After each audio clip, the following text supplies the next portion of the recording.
Hello everyone. ಇವತ್ತು ಬದನೆಕಾಯಿ ಬಜ್ಜಿನೂ ಅಕ್ಕಿ ರೊಟ್ಟಿನೂ ಮಾಡೋಣ ಅಂತ.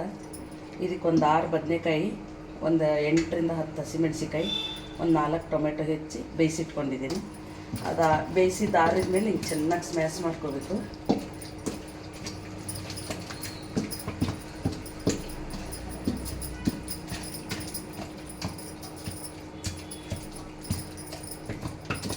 ಚೆನ್ನಾಗಿ ಮೆತ್ತಗಾಗೋ ಥರ ಸ್ಮ್ಯಾಶ್ ಮಾಡ್ಕೋಬೇಕು.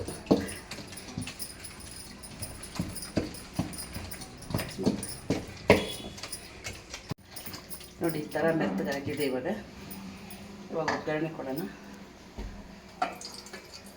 ಎಣ್ಣೆ ಪಾತ್ರೆ ಕಾಯಕ್ಕಿಟ್ಟು ಎಣ್ಣೆ ಹಾಕಿ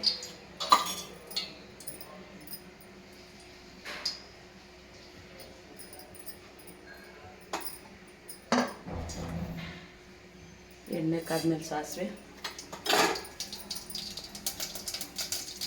ಜೀರಿಗೆ, ಕರಿಬೇವು,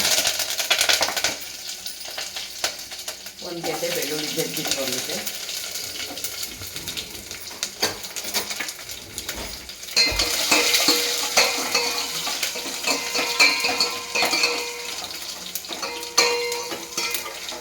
ಅದೊಂದು ಚೂರು ಫ್ರೈ ಆಗ್ತಿದ್ದಾನೆ. ಸಣ್ಣಕ್ಕೆ ಹೆಚ್ಚಿರೋದು ಒಂದು ಈರುಳ್ಳಿ,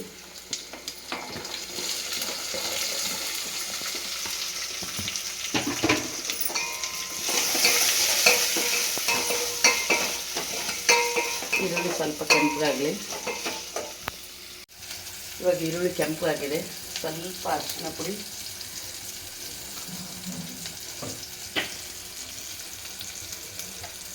ರುಚಿಗೆ ತಕ್ಕಷ್ಟು ಉಪ್ಪು, ಇದು ಸ್ಮ್ಯಾಶ್ ಮಾಡಿದ ಬದನೆಕಾಯಿ,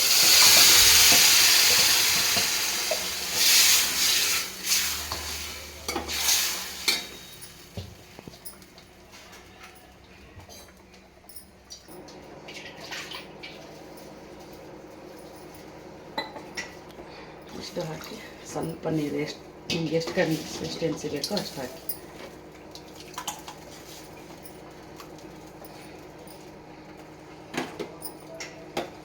ರೊಟ್ಟಿ, ಚಪಾತಿ, ಅನ್ನಕ್ಕೆಲ್ಲ ಚೆನ್ನಾಗಿರುತ್ತೆ. ಇದು ಸ್ವಲ್ಪ ಕುದೀಲಿ. ಅದು ಕುದಿಯೋಷ್ಟೊತ್ತಿಗೆ ಈ ಕಡೆ ಅಕ್ಕಿ ರೊಟ್ಟಿಗೆ ರೆಡಿ ಮಾಡ್ಕೊಳ್ಳೋಣ. ಇಷ್ಟು ಒಂದು ಸ್ವಲ್ಪ ಅಕ್ಕಿ ಹಿಟ್ಟು ತಗೊಂಡು ಒಂದು ಸ್ವಲ್ಪ ಜೀರಿಗೆ,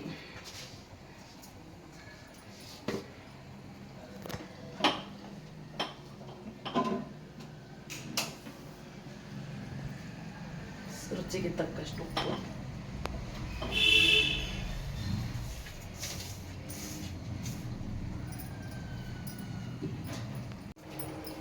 ಮಿಕ್ಸ್ ಮಾಡಿ ಸ್ವಲ್ಪ ಸ್ವಲ್ಪ ನೀರು ಹಾಕೊಂಡು ಕಲಿಸ್ಕೋಬೇಕು.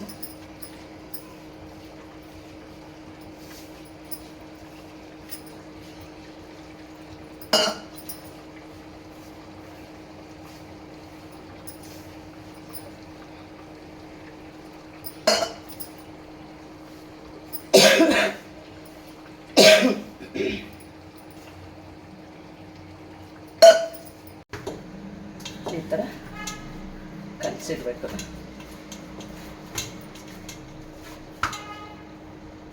ಇದೊಂದು 10 ನಿಮಿಷ ಬಿಟ್ಬಿಡೋಣ.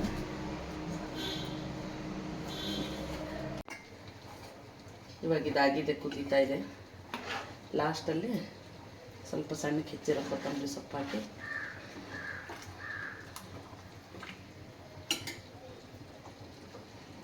ಆಫ್ ಮಾಡ್ಕೊಳ್ಳಿ. 1 ಸ್ಪೂನ್ ಎಣ್ಣೆ ಹಾಕಿ ಈ ಥರ ಸ್ಪ್ರೆಡ್ ಮಾಡ್ಕೊಳ್ಳಿ. ಇಷ್ಟು ಹಿಟ್ಟು ತಗೊಂಡು ಈ ಥರ ತಟ್ಕೋಬೇಕು. ಈ ಥರ ಒಂದು ಸತಿ ಮಾಡಿ ನೋಡಿ, ಚೆನ್ನಾಗಿರುತ್ತೆ. ರೊಟ್ಟಿ ಮೆತ್ತಗಿರುತ್ತೆ ಮಧ್ಯಾಹ್ನಕ್ಕೂ.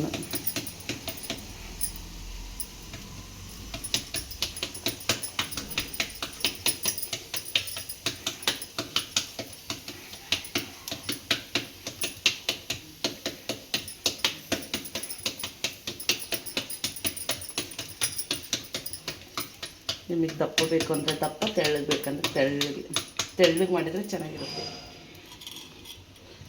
ಇವಾಗ ಹಂಚು ಕಾದಿದೆ. ಒಂಚೂರು ಎಣ್ಣೆ ಹಾಕ್ಬಿಟ್ಟು ಇದು ಹೆಂಚು ಮೇಲೆ ಹಾಕಿದರೆ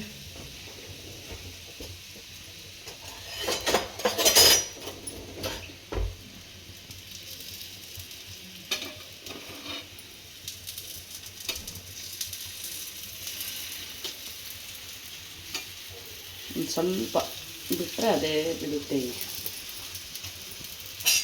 ಇವಾಗ ತಿರುಗಿಸಿ ಹಾಕೋಣ.